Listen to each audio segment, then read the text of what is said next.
Fyrir árið 1914 þá var 98% af öllu því sem við byggðum byggt úr timbri. Af hverju breyttist það? Og þeir eru búin að vera í áfanga hjá honum Engilbert. Hvað var spurningin? Fyrir árið 1914-15 var 98% af öllum byggingum hér á Íslandi byggðar úr timbri.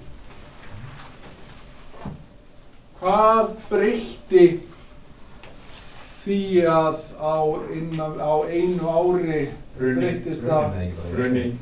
Stóri brunninn. Hallarsplanið sem hvarf. Já. Akkurat. Eftir það var einfaldlega sett í lög og bannað að byggja úr timbri. Menn vildu ekki lenda í þessu aftur og búið að vera tiltölulega algengir brunnar á árunum hann áður, meðal annars var bara mjög stór brunn á Akureyri. Og eftir þetta þá enn í dag eitthvað milli 90 og 95% af því sem er byggt á Íslandi er byggt úr steinsteypu. Þannig að ef við ætlum að verða húsasmiðir, raunverulegir húsasmiðir, þá þurfum við að hafa bara dágóða þekkingu á steinsteypu. Í raun og veru miðað við hvað þetta er stór hluti af því sem við erum að byggja úr. Bara stór hluti af okkar byggingarefni sem við erum að vinna með steinsteypa. Afskaplega gott efni. Hverjir telja það séu helstu kostir steinsteypu? Við framleitt á Íslandi, það er númer 1 örugglega. Það er númer 1.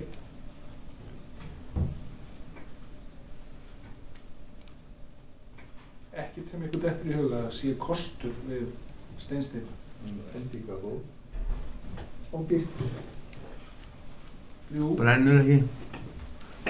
Akkurat. Mótar hann eins og vilt. Þú mótar hana líka alveg nákvæmlega bara eins og þú vilt. Eina er í rauninni bara kannt að gera mót og steypan rennur í það. Er það ekki? Hún er líka alveg óskaplega burðarþolin. Hún tekur gríðarlegan burð. Það þarf mikið til þess að brjóta hana. Er það ekki? Það er að segja þegar við stöndum ofan á henni. Þannig að hún hefur marga kosti, steinsteypan. Hún er hins vegar afskaplega viðkvæmt byggingarefni. Hvað er mesti óvinur steinsteypu, haldið þið? Veðrum. Raki. Frost. Já. Frost, þíða, skilun á milli frosts og þíðu. En í rauninni eru mjög margir gallar eða hvað ég að segja, mörg atriði sem við þurfum að hafa á hreinu til þess að tryggja það að steypan verði sem best úr garði gerð. Hennar versti óvinur er í rauninni vatn. Þá á ég við vatn þegar við erum að blanda steypu. Salti og... Ef við setjum, eftir því sem við setjum meira vatn í steypu, þeim mun þynnri verður hún og þeim mun veikari verður hún. Þetta er bara eins og að blanda djús. Þú átt að blanda hann í einhverjum ákveðnum hlutföllum leið og fyrir yfir þau hlutföll. Já, vondur. Þá byrjar hann að versna, er það ekki? En hvað þekkjum við steinsteypuna? Jú,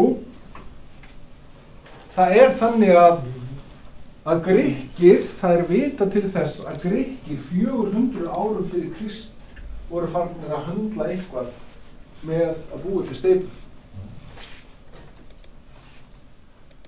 Og Rómverjar svo 400 árum eftir Krist og hún kemur hingað 1824 og þetta hús sjáuð ef þið eru leiðin til Akureyrar. Sveinastunga? Já. Og hérna var það þannig að þeir sem voru að fara að byggja þetta hús náðu sér í steina úr Norðuráni, burðuðust með það upp og ætlaðu að fara að byrja að höggva þá til og grjótið var svo hart að ekki nokkuð leið að höggva það. Og þá smá saman fóru þeir að skoða það að reyna að búa til mót og setja eitthvað steypu í það. Og endanum steyptu þeir þetta hús. Hvað það að hlaða var eitthvað? Já, grjótleðslu bara eins og hérna Alþingishúsi. Þið sjáið að það líða rúm 100 ár frá því að steyp fyrst svona, við vitum fyrstu steypun á Íslandi þangað til að svona raunverulega steypustöður verða til.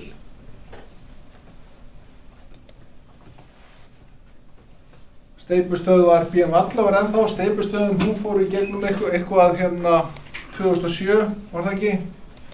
Vesen? Hvað heitir hún í dag? Steypustöðin? Já. Nei, það er þetta steypustöðin. Hún heitir, já, hún hér mest að einhverju tíma. Ha, já. En hún heitir steypustöðin í dag? Já, en það er ekki sama steypustöðin hún var, sko. Nei, ekki frekar nýstak er það sama á og fara í gegnum nýstak er náttúrulega dans.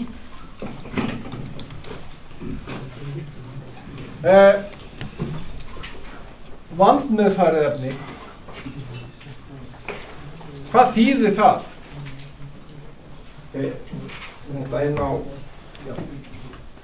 Það þarf að venda, hún er ekki best að venda hana fyrir verðunarreglum. Já, og það er ekki bara þannig að við getum bara að fara með hana eins og okkur sýnist. Og það er tiltölulega auðvelt að stór skemmi eða eyðileggja steypu. Bara það að bæta vatni í hana er að valda miklum skemmdum. Bæði missir hún styrk og svo... Hvað er leikur? Nei. Þú svísar það alveg. Má ekki býða.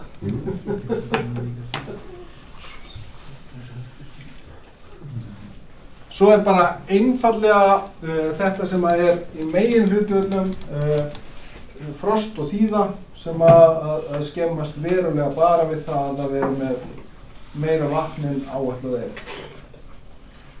Nú steypan, eins og þið sögðu áðan, hægt að búa til á Íslandi,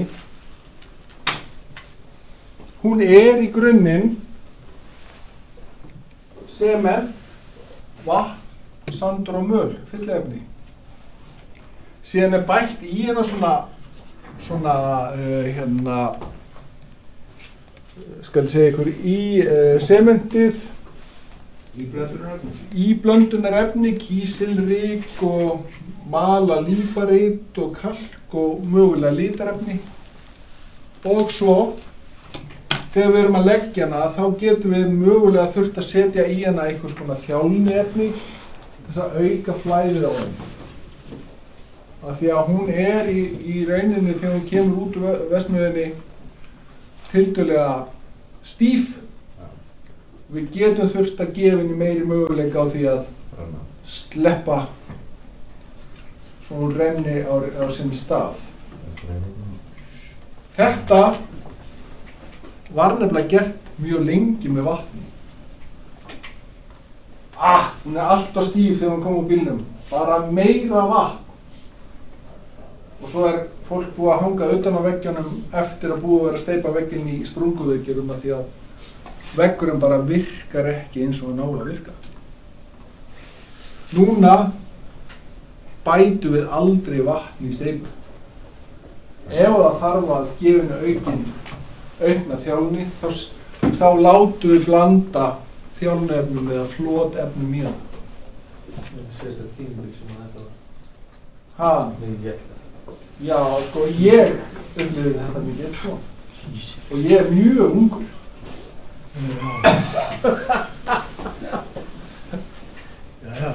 Nei, þetta fór svo, sko, mér minnist þetta eitt atriði. Við vorum að steypa, ég held að það hafi verið yfir 5.000 fermetra gólf. og það var allt gert á höndum. Það var engin dæla, það var bara keyrt, bakkað inn í opið á húsinu og svo voru bara 10 manns á hjólburum að keyra. Bara hjólbur eftir hjólbur. Og svo heyrði maður reglulega meira vatn, þá var það múrarinn einhvers staðar innst. Meira vatn. Hann vildi alltaf meira og meira vatn. Svo kemur eigandinn að fyrirtækinu og kemur með hjólbururnar upp á bílnum. Hvern djöfulinn þetta strákur? Það var bara strákur á þessum bílum. Það verði að heimta meira vatn. Svo gaurinn setur bara vel slumma vatni og keyrir upp bílinn og svo sett í gír og keyrt til baka. Það gleymdist alveg að bílinn var að verða tómur. Þannig að þegar að sementsblandan kom, þá kom hún bara og yfir þá báða. Þetta svona það versta sem ég lenti í. Það var bara endalaust verið að heimta vatn. Og margir að tala hafið einhvern tímann talað alkalískemmt hús. Jú, eitthvað. Við kíkjum aðeins á það seinna, en svona í stóru myndinni, þá má segja að mörg af þeim húsum sem hafa verið skilgreind sem alkalískemmt, bara út frá svona sjónmati, í rauninni skemmt út af því að það var bara notað allt og mikið af vatn. Þessar hálffínu línur. En hvaða efni þjálfurefni? Hvað verið að setja í steypuna? Ég veit það ekki. Ég veit ekki hvað það sem að færa það til þess að sleppa í þjálfurefninu sjálfur. En það bæði hægt að fá efni til þess að auka flotið eða sem sagt gera hana þjalli og fljóta betur. Svo líka hægt að fá eitthvað sem að lætur hún að seinka því að verða stíf til þess að geta farið mögulega lengra eða gert meira við hana. Þannig að það hægt að gera margt.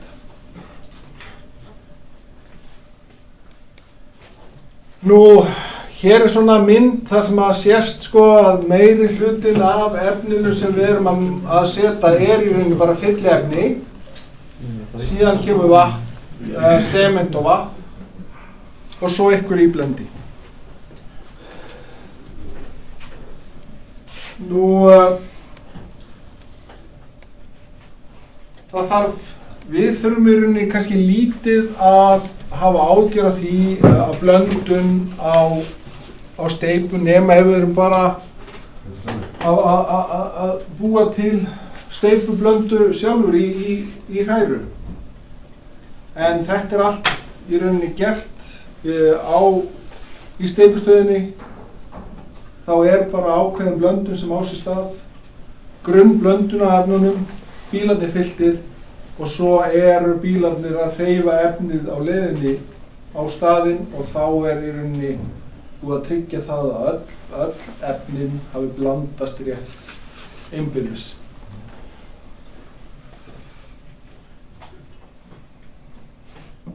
Nú, það hins vegar þannig að við getum ekki látið steypubíl bara bíða út í horni allan dag meðan við erum að klára 2,5 mót. Þetta til dæmis eitt af því sem að ég ber með mér að menn voru að leika sér að því að vera bara rétt rúmlega hálfnaðir að setja upp mótið þegar steypan var pöntu. Það átti svona að ýta undir það að við sem við vorum að setja upp mótið myndi nú vinna hraðar.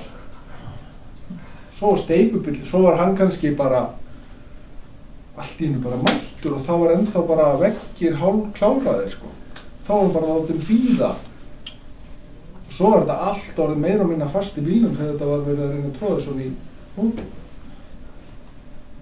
En það talað að það sé hámark 90 mínútur sem við getum gert ráð fyrir því að steypa sig í lagi. Eftir það farin að myndast það mikil efnahvörf og hún farin að stífna það mikið að þegar við brjótum hann í sundur þá hún að missa í rauninni bindingu. Og þetta, ef að þið farið einhvern tímann í það að byggja sumarbústað einhvers staðar, þá getur þetta haft mikil áhrif á það hvar þeir kaupi steipuna eða hvort að það hreinlega óska sérstaklega eftir því að það sé synkarar eða hreinlega bara búa til steipuna sjálfur eða hvað sem þarf að gera. Við höfum í rauninni ekki mikið meiri möguleika á að hreyfa færa steipu heldur en 1,5 tíma. Og þetta er til dæmis eins og þegar verið er að byggja upp sumarbústaði á Suðurlandinu, þá yfirleitt sko þannig að 90 mínúturnar er að verða búnar þegar að bílinn kemur á staðinn, þannig að það þarf alltaf að vera tilbúið upp í Úthlíð eða hann upp í sveitunum á Suðurlandinu. Eastbound fog. Já, mjög fint. Ekki? Já, Eastbound. Eastbound fog. Já, Eastbound. En það er alveg bara, maður hefur engan tíma til þess að vera eitthvað að dunda sér eftir að bílinn er kominn. Það þarf bara mæta staðinn og bara í mótin.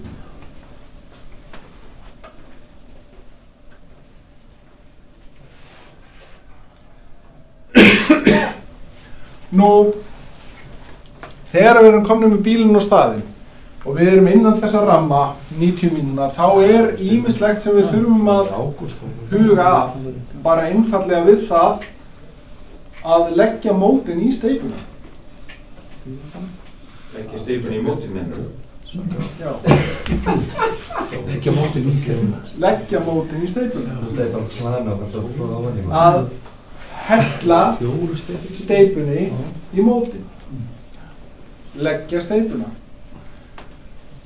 Jú, það sem er mikilvægt, það er það að þar sem við erum að láta hana niður í mótin, að það sé svona sirka sá staður sem að hún á að vera á.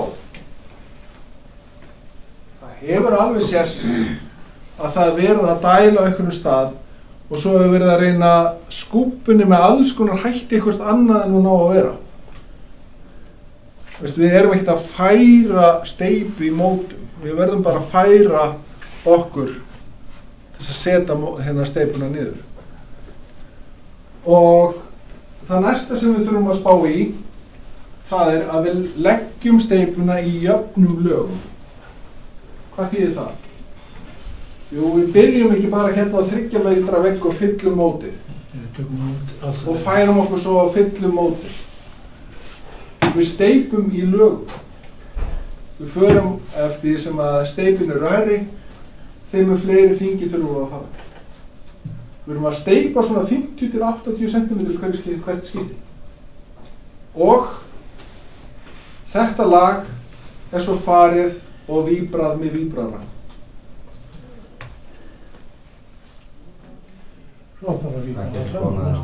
Við takmörkum fallhæðina. Og þarna kemur við að því af hverju erum við ekki að flytja steipuna og af hverju þurfum við að takmarka fallhæðina á steipunni. Það er að segja, frá því hún kemur úr stúknum á vörbílnum eða úr hjólborunum, af hverju þurfum við að takmarka fallhæð á steipu eins og undir.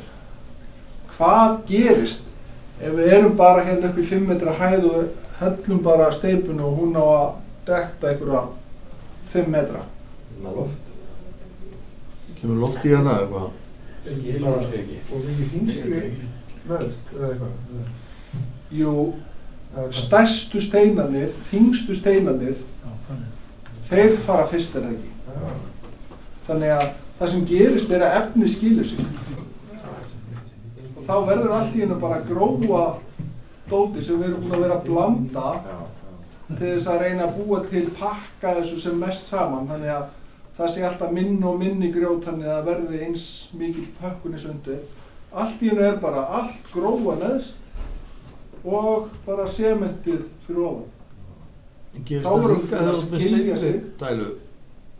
Jú, við þurfum að taka, við getum ekki bara látið þetta vera í 20 metra hæð. Stundum getum við þurft að vera með sokk eða rör eða eitthvað til þess að láta dæla kannski fyrstu. Þetta er allt í lagi hefðbundnum húsum, en leiðurum komin upp fyrir 2,7 þá þurfum við svona aðeins að fara að hugsa. Hvað sagði þér að lagþyngdirnar ætti að vera mest? 60 til 80? Já, 50 til 80. Það er svona þessi hefðbundna lagþykkt sem við erum að við erum að víbra, svo kemur einhver og víbrar á eftir. Og víbrunin nefnilega mjög mikilvæg út af því að hún leggur sig ekki sjálf, algjörlega. Það alltaf möguleika þegar við erum að hella steypu ofan í mót, það myndist loftvasar. Og víbrun og steypu fyrst og fremst til þess að taka svona loftvasa og færa loftið upp úr.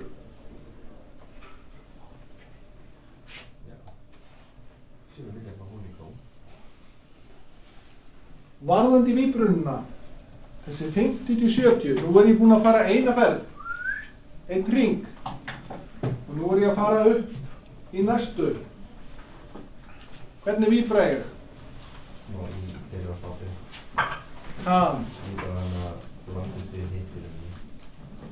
Já. Blandast á milli laga. Nú nefnilega að tala það að þú átt ekki að fara niður í lagi sem þú ert búinn að víbra. Þú ert að fara niður að því, ekki niður ofan í. Það ekki að víbra þetta saman? Það víbrast saman með því að fara niður að því.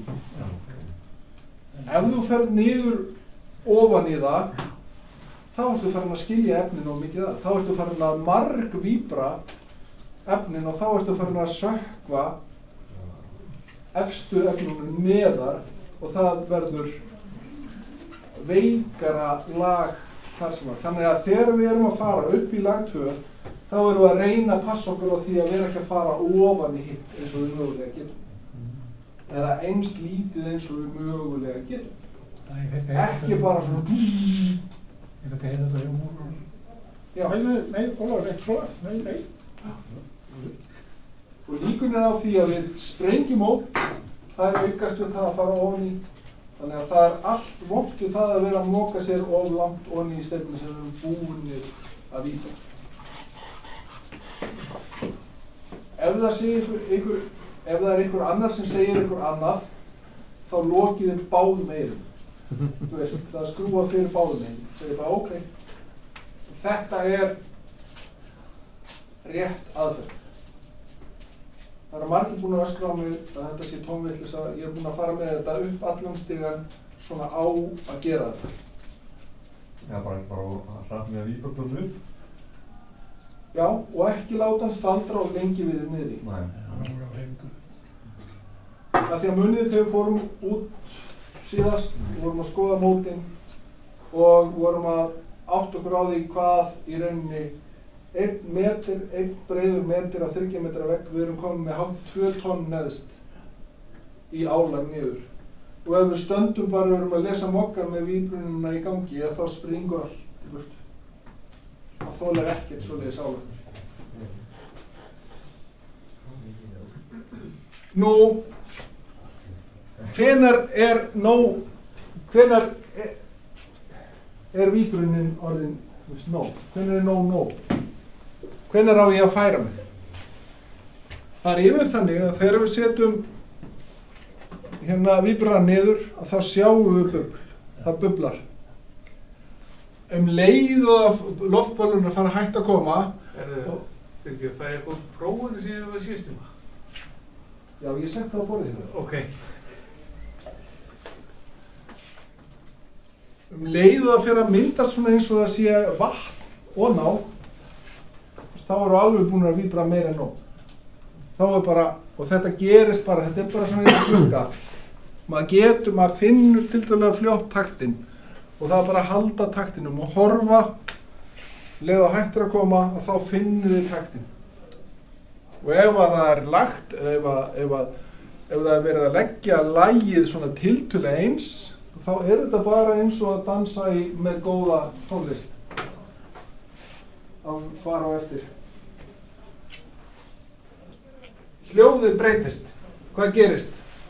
Hljóðið dýpkar. Af hverju dýpkar það? Það er meira af steypu utanum hann og þá dýpkar hljóðið. Það verður hljóm meiri. Það fyrir að syngja óperur. Hérna er dæmi til dæmis illa víbrans vegg. Þessi veggur, bara svona, er mjög erfitt að gera við þannig að vel sé.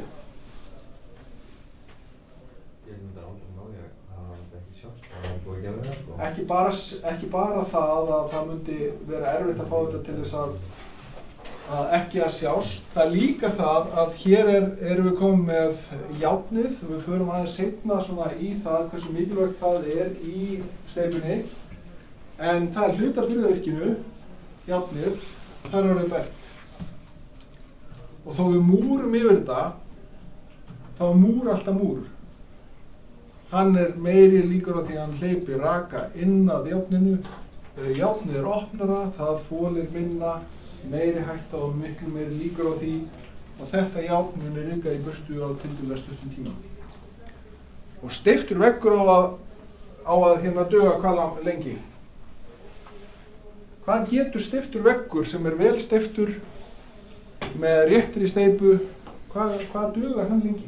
Já, Pantheon er hvað, 1600 ára gamalt? Þetta hús þarna frá 1824, það er ennþá bara, og það var ekki besta steypa í heimi.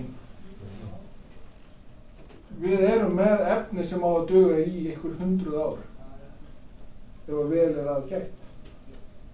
Þannig að við erum ekki að búa til bíl sem á að duga í 10-12 ár. Við megum aldrei gleyma því að við erum í vinnuumhverfi sem við erum að tala um eitthvað skonar 10 eða 100 ára. Og þess vegna eru bara svona einfaldir hlutir eins og að víbra. Hvað er þetta? Hvað á ég að þurfa að vera að hlaupa á eftir hérna kallinum og vera með eitthvað að pikka hon í steypunum? Jú,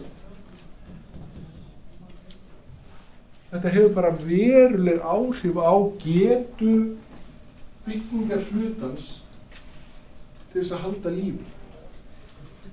Af því álagið á honum, það er vatn, það er meira að segja hérna, það er salt, það er koltvísýringur, það er allt í gangi.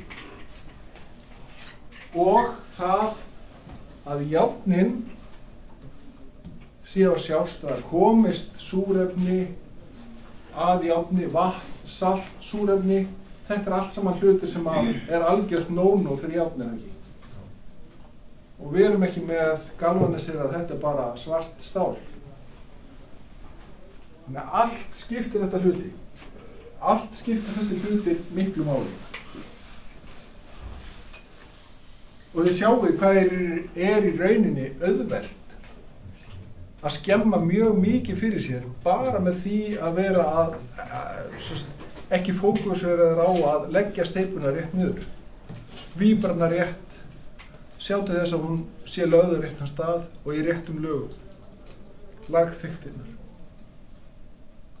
Við getum bara helminga líftíma á svona vegg bara með því að vera slæpast eitthvað við að leggja steypuna niður.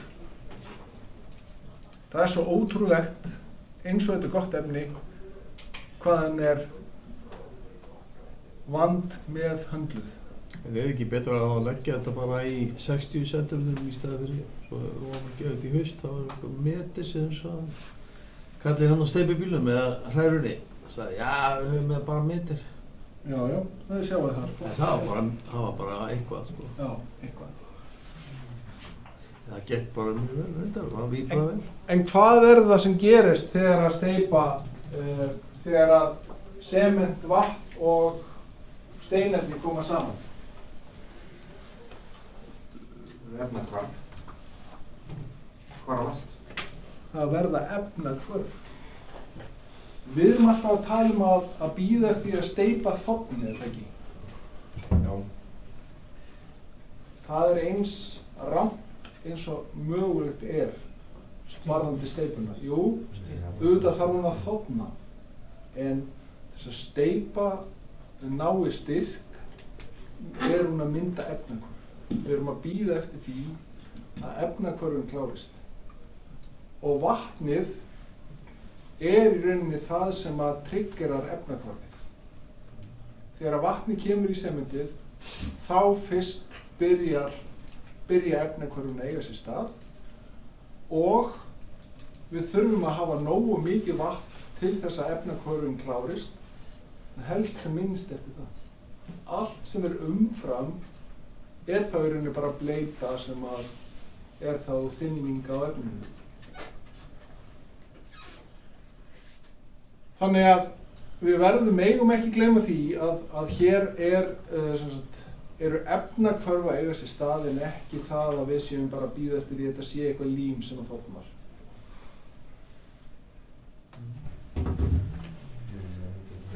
Efnahvörfin, þau mynda varma og steypa, þegar við erum búin að setja hana ofan í mótin og efnahvörfin fara á fleygiferð og þá getur myndast bara hellingshiti við það að þessi efnahvörf eru í gangi. Það getum við nýtt okkur. Þetta þurfum við að vita svo við getum steypt í rauninni við fjölbreyttari aðstæður. Og ef við kíkjum aðeins á varmamyndunina, sjáið þið að steypan, hún nær í rauninni mestum hita á 24 tímum. Þá verður svona mesta hitamyndunin. Síðan leið og efnahvörfin eru búin, þá hrapar hitinn niður. Og við erum að horfa svona á 2 daga sem að við getum mögulega nýtt okkur þennan varma sem að myndast, þennan hita sem myndast við efnahvörfin. Og við þurfum bara að vita að það sem er að gerast fyrstu 2 dagana eftir að við erum búin að leggja steypuna, að það er þetta miklu varma aukning við það að steypan er í efnahvörfa fasanum. Nú, 20 cm veggur, 17 gráður strax eftir niðurlögn, hann nær hátt í 30 stiga hita eftir 20 klukkustundir.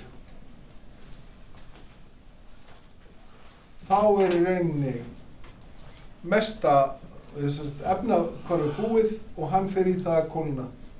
Og hann náttúrulega út af því að steypan er svo mikill massi að þó hún sé með mjög hátt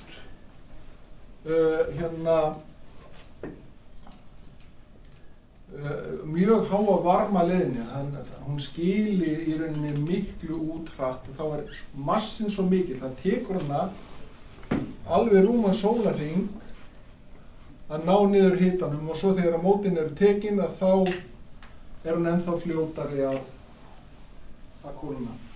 Af því að mótin sem slík, þau eru í sjálfum sér einangrun. Bara það að hafa mótin utan á steypunni getur aðstoðað okkur ef við þurfum að einangra eitthvað gegn hita eða kulda. Hins vegar er það þannig að hátt hitastig í steypu, það hraðar efnahvörfum, það er fljóttan á styrk, en það veldur því að steypan verður ekki eins sterk þegar heildinu er lítil. Efnahvörfin eru bara hreinlega það hröð, hún nær ekki að halda í styrkin sem hún fær við efnahvörfin.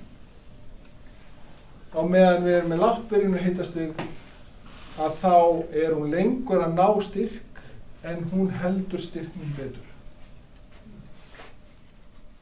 Þannig að það er ekkert við bætum ekkert við það að hringja í steypustöðuna og segja já, nú vil ég að fá 40 gráða heitt vatn í steypuna. Þess að hún verður nú sterkari þegar hún er komin, sko. Það er ekkert þannig. Og hér, steypa sem harðnar við hátt byrjunarhitastig er að öllu jöfnu lakari en steypa sem harðnar við lágt hitastig.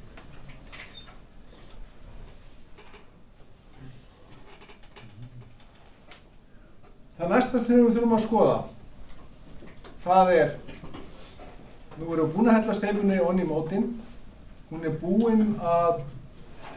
En þessa sigmál, þegar það er verið að dæla úr steypubílunum.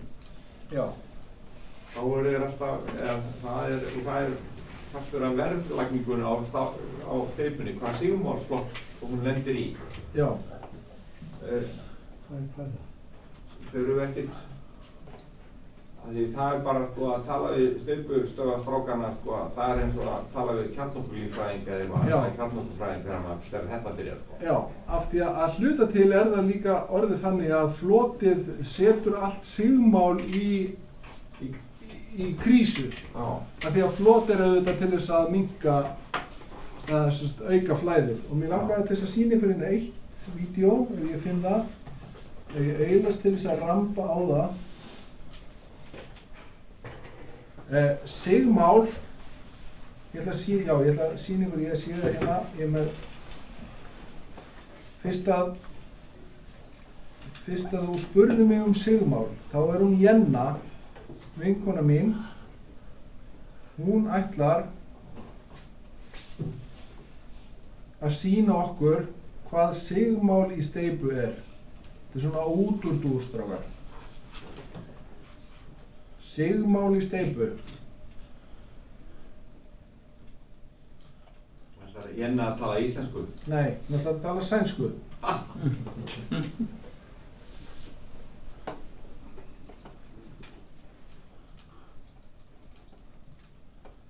Hej, jag heter Jenny. Och Hej, jag heter Jenny.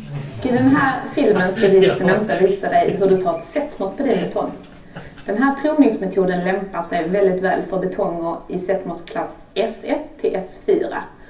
Þetta sem sagt þannig, og var sérstaklega í opinberum byggingum, að einn þáttur í því að tryggja það að væri ekki notað of mikið vatn í steypuna, óháð fjárhagslegum hlutum, þá verið að skoða það hvernig steypa flattist út eða seig eftir ákveðnum aðferðum. Og það það sem hún að fara að sýna okkur.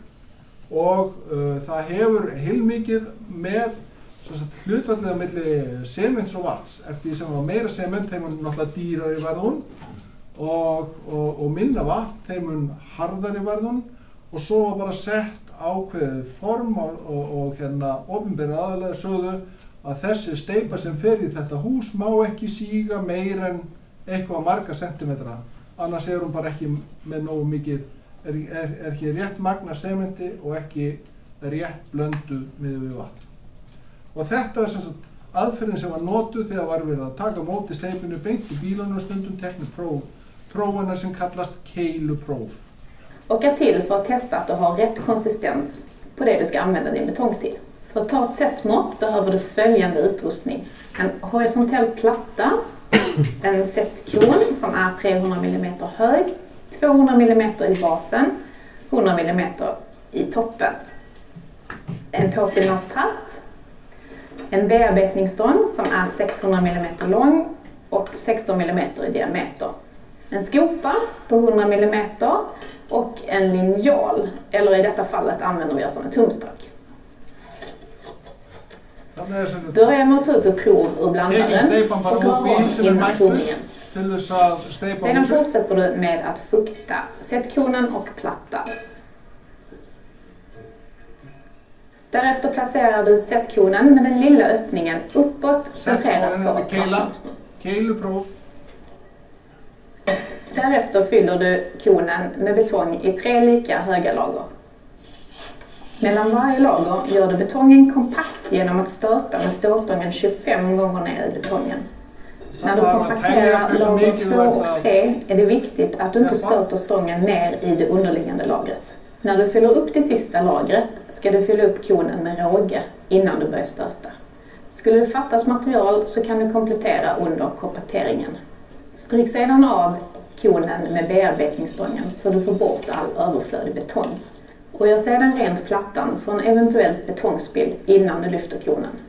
Nu ska du lyfta sättkonen rakt upp utan sidorörelser eller vrickningar inom loppet av 2-5 sekunder. Hela provningen från det att du börjar fylla sättkonen till att du lyfter konen får ta max 2,5 minut. Ställ konen vid sidan av betongen och lägg bearbetningsstången uppe på konen. Och mät sedan sättningen mellan betongen och underkantstålet och avrunda till närmaste 10-tal i millimeter. Du mäter på den högsta punkten på betongen.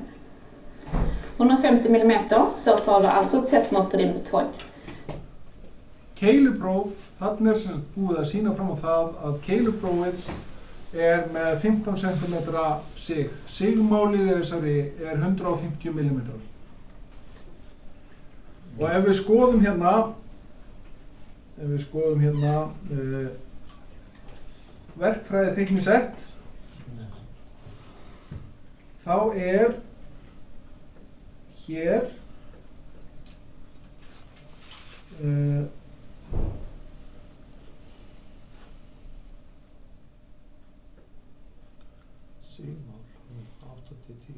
Sigmálsteypu skal vera 8-10 cm. Hérna verkfræðingurinn búinn að skilgreina það að steypan verður að vera með þessu sigmáli. Þannig að steypan sem hún hérna var að sýna okkur virkar ekki í þetta hús. Hún var blaut, það var lítið sement og mikið vatn. En svo ætla ég að sýna ykkur hérna annað sig.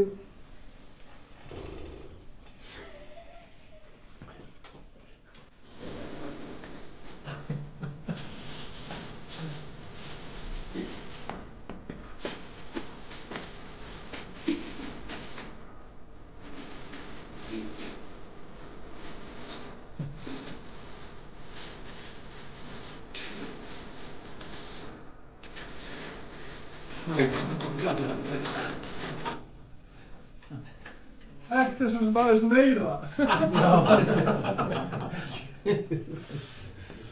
Þetta það sem þeir eru að tala í valla. Þetta með of miklu floti. Þetta svona útúrdúr, en þetta náttúrulega þetta skiptir máli. Þetta sérstaklega skoðað í opinberum byggingum. Það sem meira eftirlit með því sem fer í rauninni í mótin heldur en kannski við í rauninni setjum ábyrgðina yfir á steypustöðuna meir í dag. En hvað myndir að hringja í steypustöður og biðja að vilja fá sigmál 8-10? Ég get krafist þess að þeir sýni fram á það að ég þarf bara þessa steypu með þessum og þeir bara búa hana til. Og svo þyrfti ég þá að hringja inn og biðja að tryggja það að fara í eftirlit og sjá til þess að steypustöðin sé að skila þessu. Þessi aðferð líka notuð ef við erum, segjum í Vík. Það bara einhver heima steypustöð sem sett í gang 2 ári og það bara ekki jafn fullkomið eftirlit með því sem að gerast þar eins og á steypustöð. Bara það að það sé búið að rigna rosalega mikið síðustu viku og þú fer beint í hauginn, malarhauginn og mokar honni og setur jafn mikið að steypu þú ert búin að gera alltaf, þá ertu kannski bara með miklu meira vatn í þeirri steypu heldur en var 2 vikum áður. Þetta eitthvað sem að verður að skoða í hvert einasta skipti og þetta hluta því, þessi aðferð, henni beitt mjög mikið við það að tryggja það að það sem að koma úr svona steypustöðum sé uppfylla það sem við á að uppfylla. Jú, það sem ég ætlaði að segja við ykkur að nú steypan komin onni í mótin og hún búin að vera í mótunum í 24 tíma. Hún búin að taka hérna hækkunina á hitastiginu og þá spurningin hvað næst? Jú, við rífum utan á mótin, það ekki? Eftir sólar. Já, 2. Já, 2, já. Við rífum utan á mótin og þá tekur annað við. Af því að steypa sem þornar of hratt skemmist.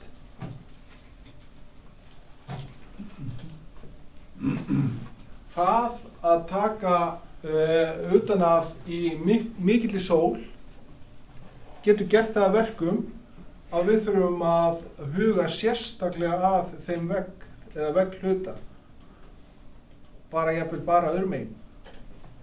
Af því að það getur, sprungur aukast mjög mikið, af því að þornunin, vatnið sem eftir efnihvarfinu eiga sér stað, það að gufa svo hratt upp úr að það myndast innri spenna og steypan byrjar að springa. Og við viljum gera allt sem við getum til þess að koma í veg fyrir sprungumyndun. Það að sprungunar aukast, það eykur vatnsdrægnina. Þetta verður opnara, steypan verður opnari og þá hún meira að nota sína krafta til þess að toga í sig vatn og það viljum við heldur ekki. Þannig að hvað gerum við í svona aðstæðum? Já, við höfum engan tíma í þetta. Vökva. Akkurat.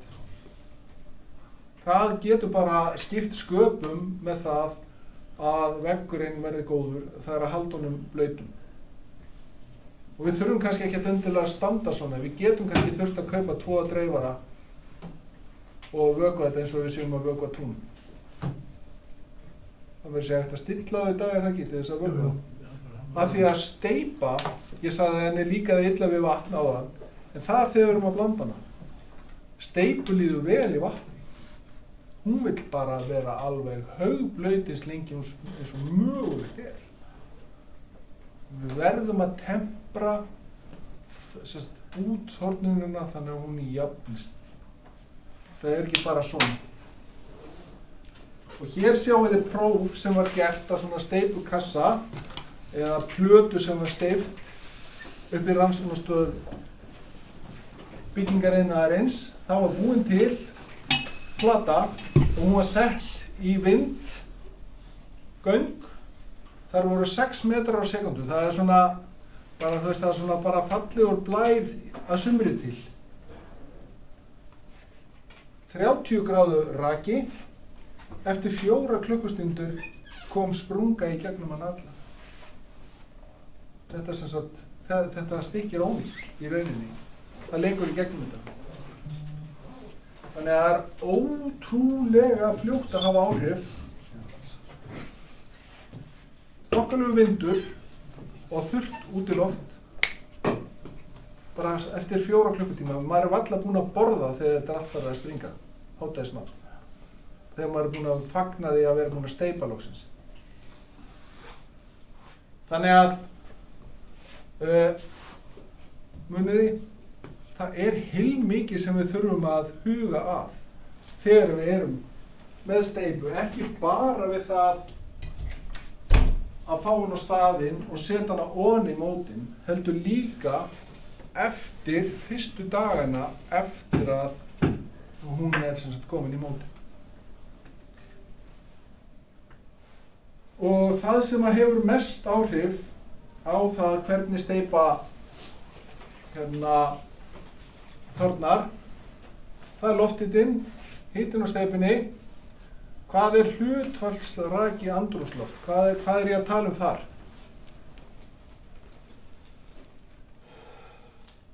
Hvað marg prósent raki úti núna? Það ekki mikið. 70. Það svona 89%. Það hlutfallsrakin úti. Það ekki rigning, það kalt. Eftir því sem kaldara, þeim mun hærra rakastig. Eftir því sem heitara, það mun lægra rakastig. En inni hérna, hvað haldið að sé hlutfallsrakin hérna inni núna? 12-15. Hann ekki mikið meira. Finnið hvað rosalega þurrt hérna inni. Það út af því að það mjög heitt, sem það verið opna. Eftir því sem að loft hitnar, þeim mun meira getur það haldið í sér á vatni. Og þeim mun þá lækkar hlutfallsrakin. Það hlutfallsraki andrúmsloftsins. Hvort það rakt og kalt úti eða heitt og mikill vindur. Nú vindhraðinn, hann hefur mjög mikil áhrif. Af hverju hefur hann það? Af því að hann bara hrein, þetta bara hrein endurnýjun á loft. Þurrkun, já. Og sólskinnið. Það ekki bara hitinn úti. Þið ekki það. Það ekki bara hitinn úti sem að sólin hefur áhrif á. Hún hitar fleti líka, er það ekki? Út af endurkastinu. Þannig að sólin getur haft mjög mikil áhrif á flötinn. Ég kom einu sinni í mál þar sem var engin skildi af hverju veggur var bara algjörlega krosssprunginn og það flæddi í gegnum hann. Það skildi enginn í þessu. Hvað var í gangi? Málið var það að það var notaður litur í steypuna, svartur. Dregur í sig. Þegar var farið að skoða aðeins, þegar ég mæti hana, þá var sólríkur dagur, vori, maí eða eitthvað.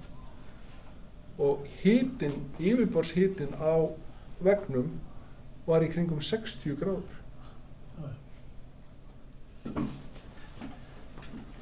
Hann var nefnilega svo dökkur, þá dregur hann í sig allan varma. Og svo er hann náttúrulega 60 gráður öðru megin og 20 gráður hinu megin og það fer bara allt í til fjandans.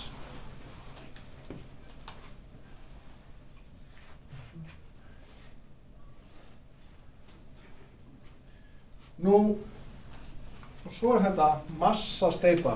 Það er eitt sem við þurfum að hafa áhyggjur af. Hvað þýðir massasteypa? Hvað er ég að tala um það?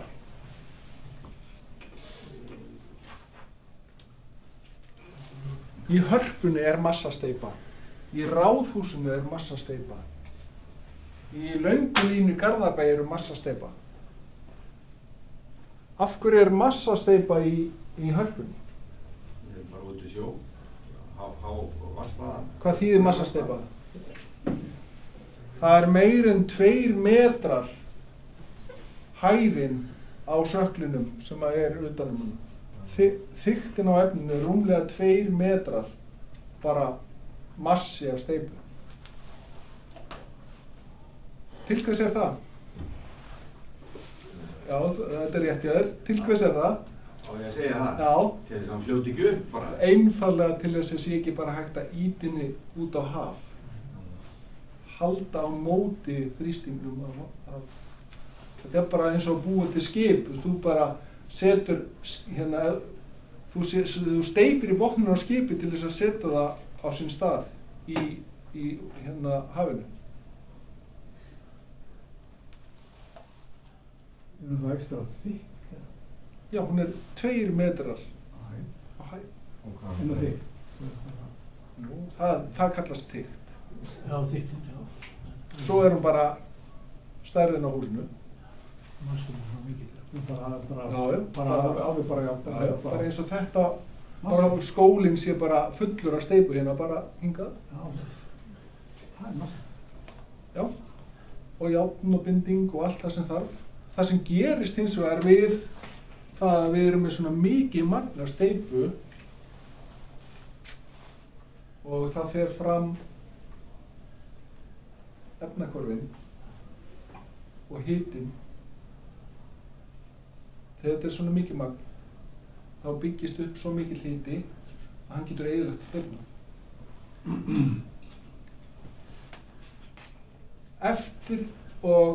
Eftir 60 gráðu hita, þá ferðu verulega að eiga hægt á því að það bara hreinlega springi steypa og eyðilagist. Og það þarf þá bara að huga sérstaklega að því að finna leiðir til þess að minnka þessa varmamyndun. Hvað haldið þessi gert?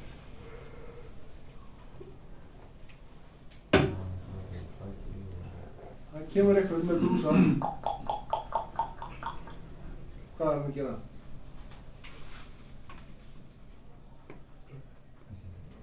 Það er hellt synkara í steypuna til þess að lengja tímabili sem efnahvörfin eiga sér stað. Þannig að í staðinn fyrir þau séu á 24 tíma, þá getur þau verið að vera með efnahvörfin yfir lengri tíma. Og þá er þetta tempra í rauninni, er það ekki hitamyndunum með því að minnka efnahvörfin sem eiga sér stað. Bara taka lengri Er senkar sett aftur á eða blanda? Nei, blanda. Steypan verður að vera með þessum efnum í sér. Þú getur verið bara að steypa getur verið í efnahvörfum yfir langan tíma.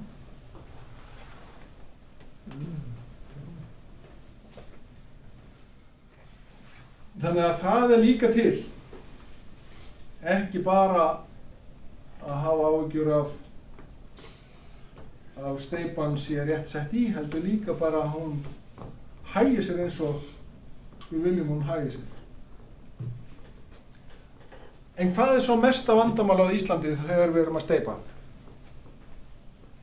Hvenær svona, hvaða hegðun hjá íslenskum iðnaðarmönnum og þeim sem að kaupa hús sem eru steypt svona algengust, búin að vera algeng núna alveg fram á það síðasta varðandi það að byggja hús. Hvenær erum við helst að steypa? Eða vorum kannski með Vetri til. Vetri til? Af hverju var það? Máli var það að iðnaðarmenn eru með alveg ofboðslegan kvíða fyrir því að einhvern daginn hafa þeir ekki nóg að gera. Og svona í byrjun ágúst þá virðist þessi kvíði í gegnum tíðina hafa margfaldast. Þannig að það var farið í það að bjóða í alveg endalaust af verkum og það gerir það að verkum að verk sem voru að byrja í janúar þau fengu yfirleitt lægstu verðina því að iðnaðarmennirnir voru svo hræddir að hafa ekki vinnu í janúar.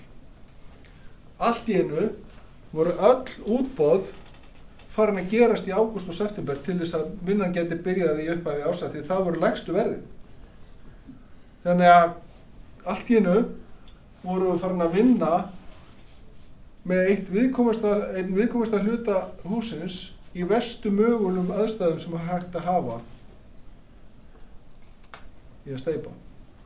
Sem betur fyrir í dag erum við meira farin bara að steypa allan ársins hring, það er allt öðruvísi orðið umhverfið okkar í dag varðandi það að vera að steypa hús en þetta er enn aðeins við líði að við erum í mestu útivinnunni að hávetri og mestu innuvinnunni að hásumri. Það ætti í rauninni að vera öfugt, eða ekki? En það þýðir það að við þurfum að hafa heilmiklar áhyggjur af steypunni þegar við erum að steypa. Hvenær eigum við að steypa þegar að vetri til? Hvað gerist á vetuna? Frost. Það kemur frost eða ekki, stundum. Og hvað gerist við vatn sem frýs? Frystafast. Það er 10% aukning sem þýðir það að ef að steypa frýs Er það ekki bara að panta minni steypa því að þennið út í frostinu? Já, það er svo ekki 10% minni steypu. Steypa sem frýs eftir hún er nýlögð niður, hún er ónýt. Hún bara missir allt, hún er bara eins og bara við séum að höfum hellt onni bara steinum með engu semmi.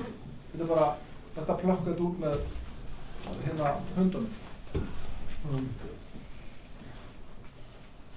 Þannig að í næsta tíma ætlum við að skoða vetrarsteypuna svolítið. Takk fyrir í kvöld. Takk fyrir.